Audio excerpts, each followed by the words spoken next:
नमस्ते to all of you. Intro Plus Academy के इस प्लेटफॉर्म पर आपका बहुत बहुत स्वागत है। मैं आपका मित्र एक बार फिर मध्य प्रदेश की बहुत बड़ी लीगल अपडेट के साथ आपके सामने उपस्थित हुआ हूँ।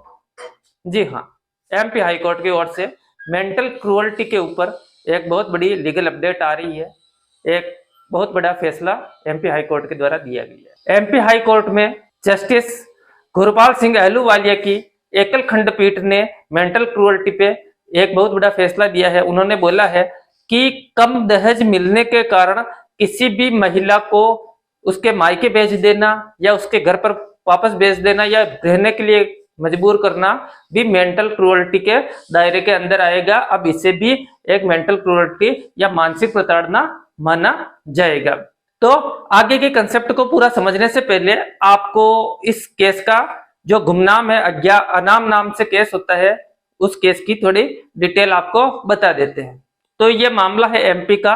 एमपी के अंदर एक महिला अपने पति से पीड़ित होकर 498 ए आईपीसी अर्थात जो क्रूरता से रिलेटेड है, भारतीय दंड संहिता के ऊपर महिलाओं पे होने वाली क्रूरता के निवारण के लिए ये आईपीसी डाली गई है। इस आईपीसी के तहत एक महिला दिसंबर 2021 के अंदर थाने के अंदर जाके अपने पति के विरुद्ध, ससुराल पक्ष वालों के विरुद्ध एक एफआईआर लॉन्च करती है और उसके साथ डोवेरी प्रोहिबिशन एक्ट जो कि है दहेज प्रतिषेध अधिनियम 1961, इसकी धारा 3 और 4 के अंतर्गत अपने ससुराल पक्ष वालों के ऊपर केस कर देती है। जब और केस के अंदर ये बताती है कि शादी होने के 1 महीने के बाद तक मेरे पति और मेरे सास ने या ससुराल पक्ष वालों ने मेरे को बहुत ही लाड से रखा, बहुत दुलार से रखा, बहुत प्यार से रखा, लेकिन शादी होने के 1 महीने बाद उन्होंने अपना असली रंग दिखाना शुरू कर दिया और मेरे से और ज्यादा दहेज की डिमांड करने लगे। तो वो महिला बताती है एफआईआर के अंतर्गत कि मेरे ससुराल पक्ष वालों ने मेरे से 10 लाख रुपए की डिमांड की और डिमांड को पूरा नहीं करने के कारण मेरे साथ मारपीट करने लगे, मेरे को शारीरिक रूप से और मानसिक रूप से यातना देने लगे, प्रताड़ित करने लगे, मेरे ऊपर टॉर्चर करने लगे।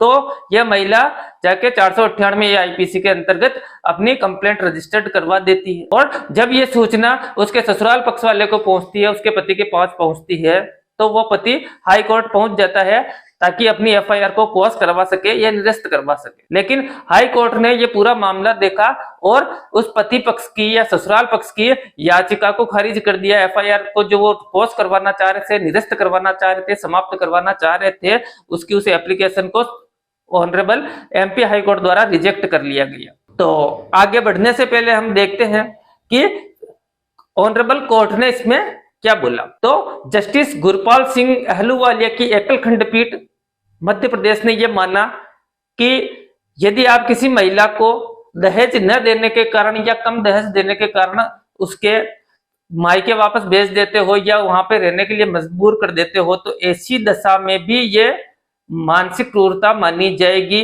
क्योंकि वहां पे वो महिला गई है और प्रतिदिन उसको अपने इस कारण मिल रहा है, उसके दिमाग में टेंशन है, उसके दिमाग में वेदना है, पीड़ा है, उत्पीड़न है कि दहेज नहीं देने के कारण मेरे परिवार वाले, मेरे ससुराल पक्ष वाले मेरे ऊपर क्रूरता कर रहे हैं, इसके कारण मैं घर पे बैठी हूँ, इससे उससे मानसिक रूप से टेंशन हो रहा है, स्ट्रेस है, डिप्रेशन है, उसकी बीपी के ऊपर समस्या हो सकती है, बीपी है, स्ट्रेस है। इसके अलावा उसके इस डिप्रेशन के कारण उसके हार्मोनल चेंजेज हो सकते हैं। तो ये शारीरिक क्रूरता भी होगी और भावनात्मक स्तर पर भी कहीं ना कहीं उसको ये चीज चोट पहुंचा रही है। तो यद्यपि वो अपने मायके के घर में है, लेकिन इसके बावजूद भी कहीं ना कहीं वो मानसिक क्रूरता की शिकार है। तो इसे हम मान नहीं सकते कि आपके ऊपर कोई क्रूरता हुई नहीं है और आपने कोई क्रूरता की नहीं है। तो यह महिला 498 के अंतर्गत उसके पति के ऊपर करवा देती है कंप्लेंट। अब हम समझ लेते हैं 498 ए से रिलेटेड क्या क्या प्रावधान है। तो 498 ए इंडियन आईपीसी यानी भारतीय दंड संहिता के अंतर्गत 1983 के अंतर्गत उसमें जोड़ा गया। वर्ष 1983 में इसको इंट्रोड्यूस किया गया था। क्यों किया गया था?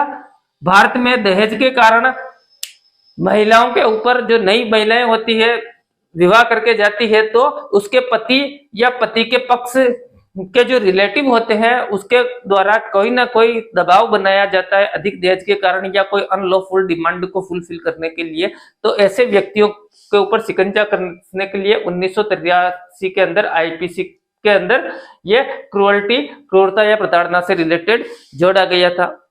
इसके अनुसार यदि कोई भी पति या पति का कोई भी रिलेटिव रिश्तेदार किसी भी महिला के ऊपर दहेज के लिए या किसी भी अनलॉफुल डिमांड को फुलफिल करवाने के लिए शारीरिक या मानसिक रूप से उसे प्रताड़ित करता है तो उसे 3 साल तक की सजा और जुर्माना दोनों हो सकता है। लेकिन अब ये क्रूअल्टी का परिभाषा क्या है, क्रूअल्टी का कंसेप्ट कोर्ट ने क्या माना है? तो कोर्ट ने ये माना है कि किसी भी महिला, विवाहित महिला से आप कोई भी अनलॉफुल डिमांड करते हो यानी गैर कानूनी मांग करते हो या उससे कोई प्रॉपर्टी की मांग करते हो या कोई दूसरी और मूल्यवान वस्तु है उसकी मांग करते हो और वो उस मांग को पूरा नहीं कर पाती है, इसके कारण आप उसे परेशान करते हो, या अगर वो आपने पास्ट में कोई मांग की है, भूतकाल में मांग की है, वो पूरी नहीं कर पाई है, उसके कारण आप उसकी खुन्नस निकाल के उसे प्रताड़ित करते हो या उसे प्रताड़ित करते करते सुसाइड करने के लिए मजबूर करते हो या उसे बहुत खतरनाक चोट पहुंचा देते हो या उसके शारीरिक रूप से उसे क्षति पहुंचाते हो, मानसिक रूप से क्षति पहुंचाते हो, तो ऐसी परिस्थिति के अंदर 498 आईपीसी एप्लीकेबल हो जाता है और आपको 3 साल तक की सजा और जुर्माना दोनों हो सकता है। इसके साथ ही ये चीज ध्यान रखने योग्य है कि ये कॉग्निजेबल ऑफेंस है, अर्थात कोर्ट या सरकारी अधिकारी या पुलिस ऑफिसर इसका स्वतः संज्ञान ले सकते हैं, सुओ मोटो ले सकते हैं। दूसरा, ये नॉन बेलेबल ऑफेंस है, इसके अंतर्गत आपको जब तक मामले का विचारण नहीं हो जाता, मामला क्लियर नहीं हो जाता, तब तक आप अपनी बेल के लिए भी अप्लाई नहीं कर सकते। अब ये मामला है कि 498(1) के अंतर्गत कौन कौन व्यक्ति शिकायत दर्ज करवा सकता है। तो सबसे पहला अधिकार तो पीड़ित महिला का ही है। जो महिला पीड़ित है इस दहेज प्रताड़ना से या मानसिक या शारीरिक प्रताड़ना से, टॉर्चर से, ऐसी महिला खुद जाके अपनी रिपोर्ट लिखवा सकती है आगे की कार्यवाही के लिए। या अगर वो महिला सक्षम नहीं है या लिखवा पाने में सक्षम नहीं है तो ऐसी परिस्थिति में क्या होगा, उसका कोई भी जो रिलेटिव है या उससे जो बहुत क्लोज है, जुड़ा हुआ है, ऐसा व्यक्ति, चाहे वो उसकी अपना जो रक्तवर्णी हो यानी अपने ही खून वाला व्यक्ति हो या उसने किसी को एडॉप्ट किया हो, तो कोई भी रिलेटिव जो क्लोज रिलेटिव हो, ऐसा व्यक्ति भी उस महिला के बिहाफ पे जाके कंप्लेंट फाइल कर सकता है कि इस महिला से हमारा ये रिलेशन है और इस महिला पर दहेज से रिलेटेड ये क्रूरता की जा रही। इसके अलावा अगर कोई सरकारी अधिकारी है, पुलिस ऑफिसर है, उसको मालूम पड़ता है कि इस महिला के ऊपर ये इस प्रकार की क्रूअल्टी की जा रही है, इस प्रकार का उत्पीड़न किया जा रहा है दहेज के खातिर, तो ऐसा अधिकारी भी स्वतः संज्ञान लेकर उसके ऊपर कार्यवाही दर्ज करवा सकता है। अब इसकी क्या कहते हैं, लिमिटेशन क्या है? तो लिमिटेशन समझने से पहले आपको ये समझना होगा कि कोर्ट में कोई भी मामला ले जाने के लिए एक लिमिटेशन का कंसेप्ट होता है, एक मियाद होती है। जैसे दवाओं की मियाद होती है कि इतने समय से इतने समय तक लेने के लिए ही ये एलिजिबल है, इससे ज्यादा अगर टाइम निकल गया तो वो दवाएं एक्सपायर हो जाती है, आउटडेटेड हो जाती है, फिर उस दवाओं को लेना खतरनाक होता है। उसी प्रकार से अगर आपके साथ कोई घटना होती है तो उस घटना को कोर्ट द्वारा निर्धारित समय होता है कि इतने समय के अंतर्गत ही आपको उसको रजिस्टर्ड करवाना होता है, उसके बाद आप करवाएंगे तो कोर्ट उस पर विचार नहीं करे। 498 आईपीसी का प्रावधान ये बोलता है कि जब से आपके साथ ये उत्पीड़न की घटना हुई या कोई क्रूअल्टी, प्रताड़ना, मारपीट हुई है या ऐसा कोई भी मामला हुआ है, तो उस डेट से लेके 3 वर्षों तक आप इस शिकायत को लेके थाने में जा सकते हो, अपना मामला दर्ज करवा सकते हो, कोर्ट से न्याय की गुहार कर सकते हो। लेकिन अगर 3 साल के बाद अगर निकल गया पीरियड तो उसमें फिर वो आप एलिजिबल नहीं रहेंगे, उसमें आप 498 आईपीसी के अंतर्गत अपने न्याय लेने के लिए अपनी पात्रता खो देंगे, आप पात्र नहीं रहेंगे। हाँ, लेकिन 473 सीआरपीसी के अंतर्गत कोर्ट को ये पावर है कि 3 साल निकलने के बाद भी अगर कोर्ट को ये लगे कि मामला बहुत ज्यादा गंभीर है और न्याय के हित में और संविधान के हित में ये जरूरी है कि हम इस मामले को देखें, तो ऐसी स्थिति में 473 का सीआरपीसी का पावर का यूज करके कोर्ट उस मामले को अपने पास बुलवा लेता है और उस पूरे मामले के अंतर्गत अपना डिसीजन दे सकता है। लेकिन 498 जो लगता है 498 आईपीसी, वो उसकी भी बहुत सारी कंडीशन होती है। ऐसा नहीं है कि कोई भी लगा सकता है, किसी के ऊपर भी लगा सकता है। तो इसकी भी 3 कंडीशन बताई गई है, 3 इसके घटक है, 3 एलिमेंट है, 3 कंडीशन है। वो कंडीशन अगर पूरी होगी, वो घटक होंगे, तभी 498 आईपीसी का दावा किसी के ऊपर लगाया जा सकता है।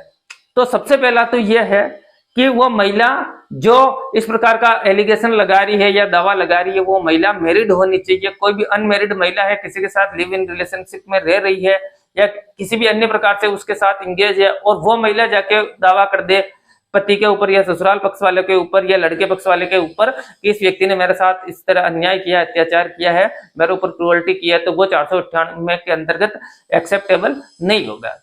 इसके अलावा दूसरा इसका होना चाहिए कि इसके अंतर्गत उस महिला के साथ क्रूअल्टी होनी चाहिए, उसके साथ हार्समेंट होना चाहिए, उसके शारीरिक या मानसिक रूप से उसे नुकसान पहुंचाने की चेष्टा की होनी चाहिए, तभी वो एप्लीकेबल होगा। और तीसरी शर्त यह है कि जो यह क्रूअल्टी है या उस महिला को हार्समेंट किया गया है, उसके साथ क्रूरता या प्रताड़ना की है, वो या तो उसके पति द्वारा की होनी चाहिए या उसके पति के कोई रिलेटिव है उसके द्वारा की होनी चाहिए। इसके अलावा आपको डोवेरी प्रोहिबिशन एक्ट 1961 यानी दहेज प्रतिषेध अधिनियम 1961 की धारा और 3 भी हम बता देते हैं। इस अधिनियम के अनुसार कोई भी व्यक्ति अगर दहेज लेता है या देता है या दहेज लेने या देने के लिए किसी को प्रेरित करता है या उकसाता है या किसी को मजबूर करता है, तो ऐसे व्यक्ति को 5 वर्ष तक का सजा हो सकता है, कारावास हो सकता है। इसके साथ उसको 15,000 रुपए तक का जुर्माना हो सकता है। और अगर ऐसा भी ना हो तो कोर्ट ये भी कर सकता है कि जितने रुपए की उसने डिमांड की है ऐसे व्यक्ति ने, उस राशि के बराबर उसके ऊपर फाइन लगाया जा सकता है। जैसे मैंने किसी लड़की से डिमांड की, अपनी पत्नी से डिमांड की कि मेरे को 5 लाख रुपए या 10 लाख रुपए लाके दो, तो ऐसी स्थिति में कोर्ट मेरे ऊपर 10 लाख रुपए के बराबर मेरे ऊपर फाइन लगा सकती। तो एमपी हाई कोर्ट का यह डिसीजन महिलाओं के हित में बहुत स्वागत योग्य है, लेकिन इसका दुरुपयोग नहीं होना चाहिए। आज के जमाने में यह देखा गया है कि इस दहेज प्रतिषेध अधिनियम और 498 आईपीसी का महिलाओं के द्वारा बहुत दुरुपयोग हो रहा है। ऑनरेबल सुप्रीम कोर्ट द्वारा भी इस पे बहुत सारे ऑब्जर्वेशन दिए गए हैं। तो ये चीजें हमें ध्यान रखनी है। कानून का दुरुपयोग न तो पति पक्ष को करना चाहिए न पत्नी पक्ष को करना चाहिए। टेम्परेरीली आपको रिलीफ मिल सकता है, लेकिन अल्टीमेटली ये चीजें जाके आपके लिए बहुत नुकसानदेह साबित हो सकती है और कोर्ट में आपको खुद को सजा करवा सकती है। तो आशा करता हूं कि कानून को मानने वाले और कानून को तोड़ने वाले दोनों के लिए ये वीडियो काफी उपयोगी रहा होगा। इसी के साथ अगर आपको ये कंटेंट अच्छी लगी हो तो इसे लाइक कीजिए, शेयर कीजिए, सब्सक्राइब कीजिए और नीचे कमेंट बॉक्स में जाके अपनी राय या क्वेश्चन जो भी आप पूछना चाहते हैं पूछिए। धन्यवाद।